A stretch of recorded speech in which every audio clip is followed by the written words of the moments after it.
Good morning, students. Myself, Mr. A.K. Gupta, Assistant Professor, Mechanical Engineering Department, GLBITM, Greater Noida.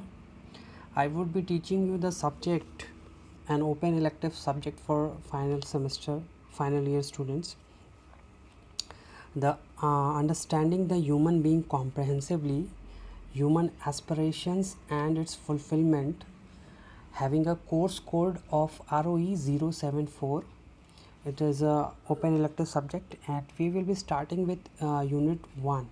So as the subject you can see, it is understanding the human being comprehensively, means to understand human being comprehensively, and then finding the human aspiration and the ways in which it can be fulfilled.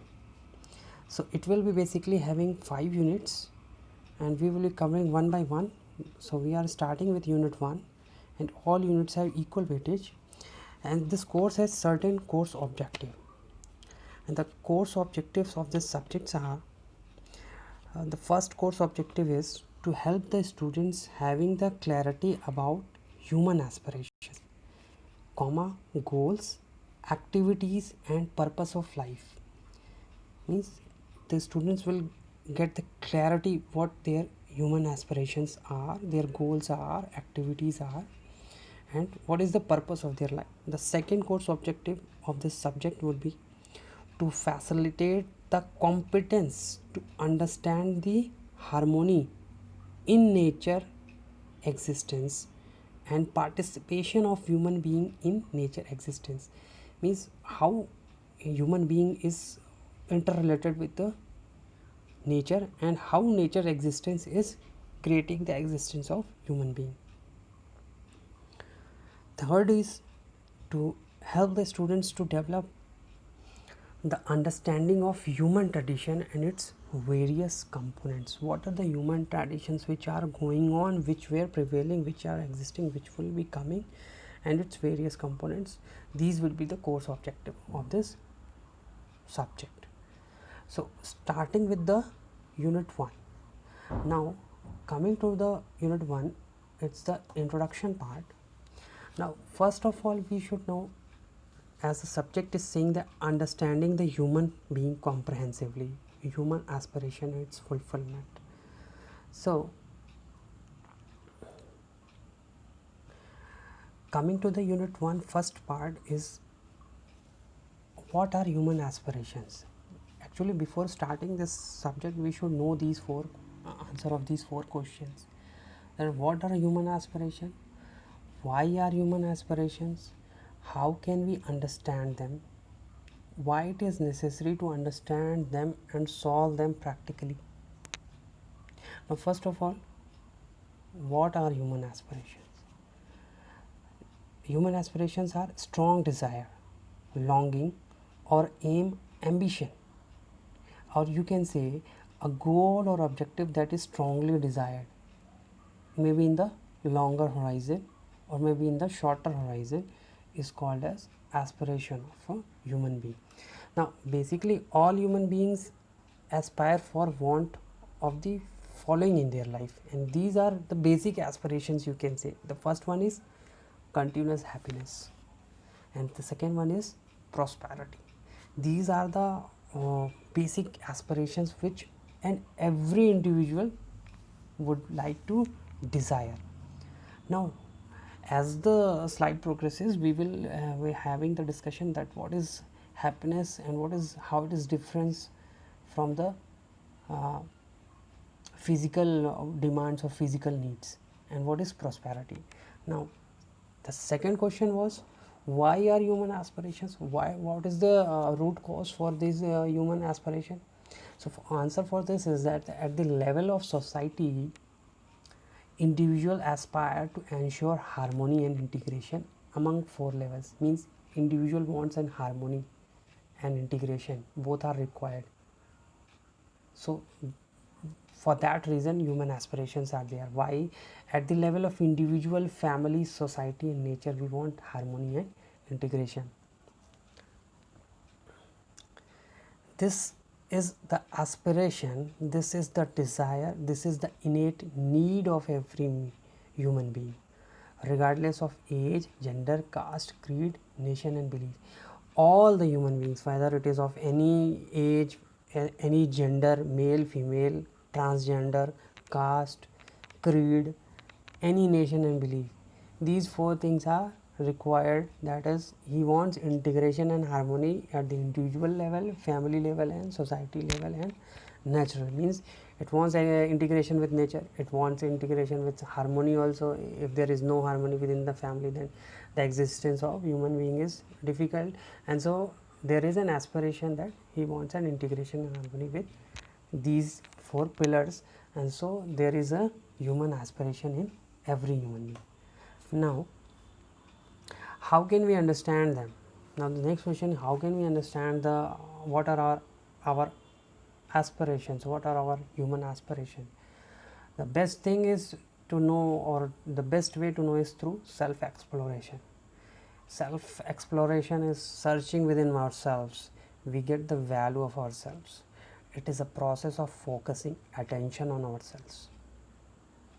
We focus on ourselves, that what we want, what we desire for the longer horizon, what are our physical needs, what will things which will make us prosperous, our present beliefs and aspiration, what we think are right now, vis-a-vis what we really want to be,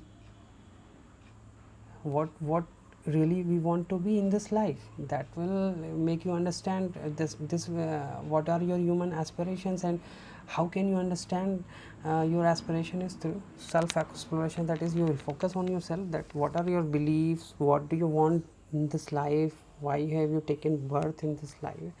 That is to say, what is naturally acceptable to you or to us is the will lead you to get to the process of self exploration and understanding why there are, or how can we understand the aspiration of human being.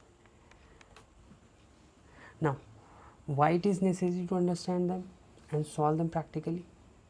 Next question is, human aspirations we have got it, and why to understand practically and solve them. Because see, the basic requirement for fulfillment of human aspiration are based on those four pillars only: integration and harmony of nature, family, individual.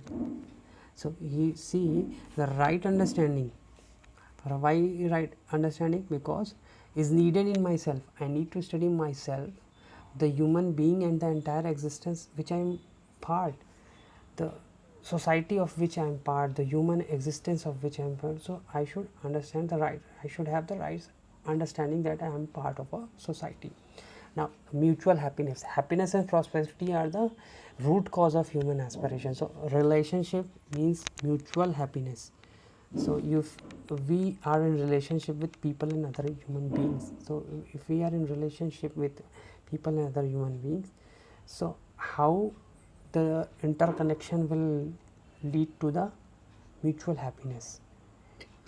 Once we understand that, so we will be practically able to solve this problem of mutual happiness. And now this, again, there is a relationship, mutual prosperity. We want prosperity of self, our society, our environment, our nature. Everything is prosperous, then it is best. So that's why there are aspiration to be understood practically for having mutual happiness and mutual prosperity. Now, coming to the next slide.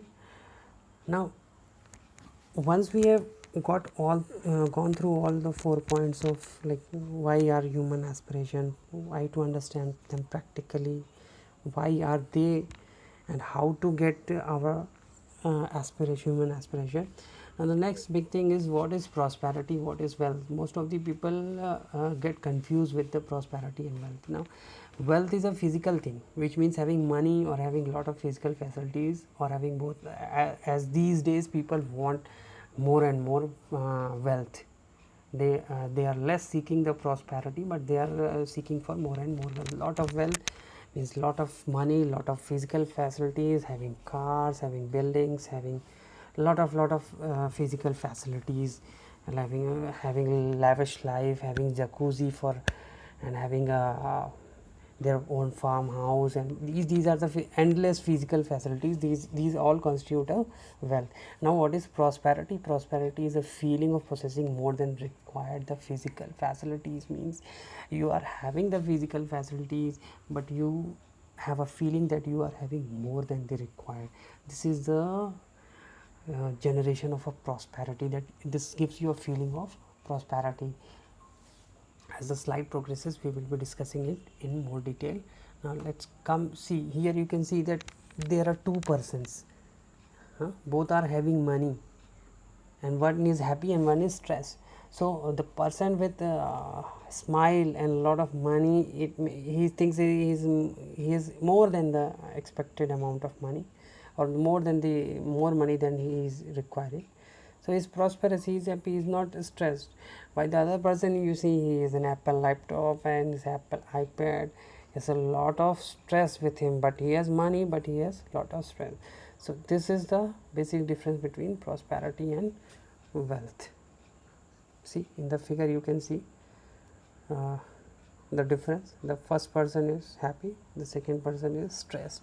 So first person is prosperous, second person is wealthy but not prosperous. Now prevailing notions of happiness and prosperity. What is the prevailing notion in the society for happiness and prosperity? In the modern world, the desire for physical facilities have become unlimited. People are having so many desires for physical facilities.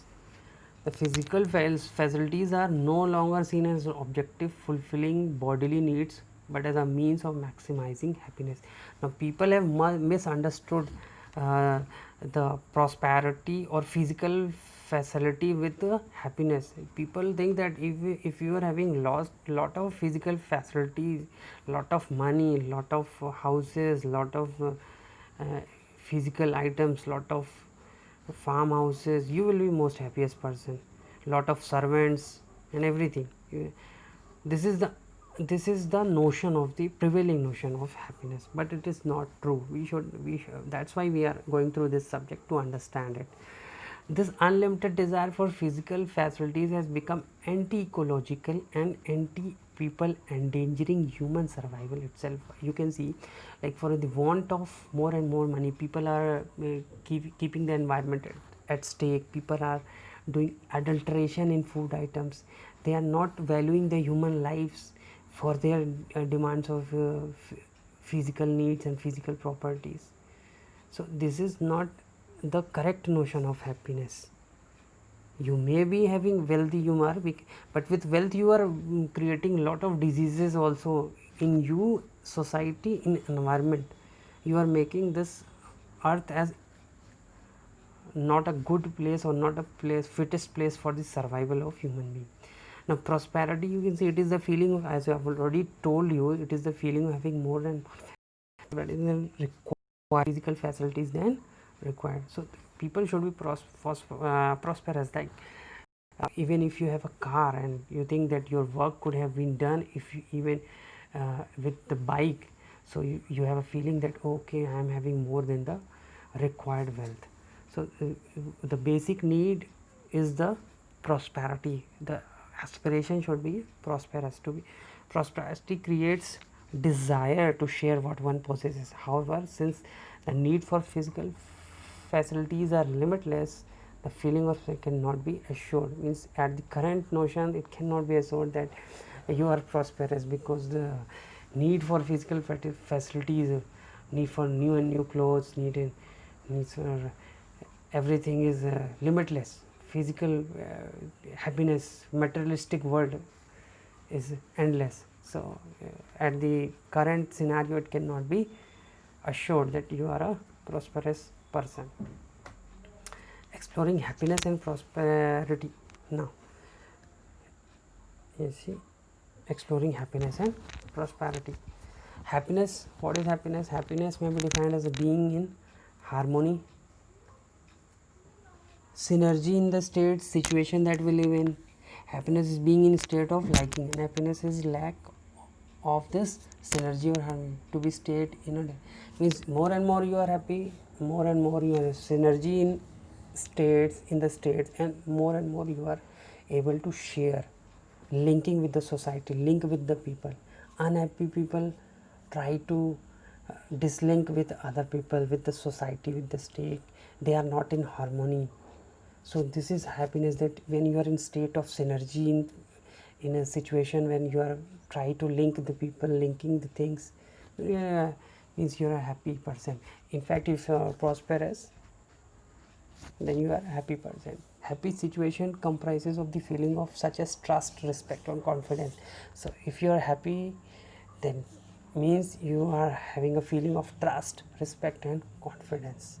You have the confidence in you. If you are unhappy, your trust is lost, you are dislinking, no respect for others, not expecting any respect from others, confidence is gone.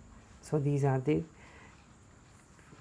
the feelings which make you feel that you are in not a happy situation. On the other hand, feeling like failure, disrespect, lack of confidence, doubts, etc., the lack of element of harmony, and hence make us unhappy. So these are the things which make you happiness. So in the next lecture we will be continuing with the unit 1 second part. So for the next lecture, till then, thank you, and we will be continuing in next lecture.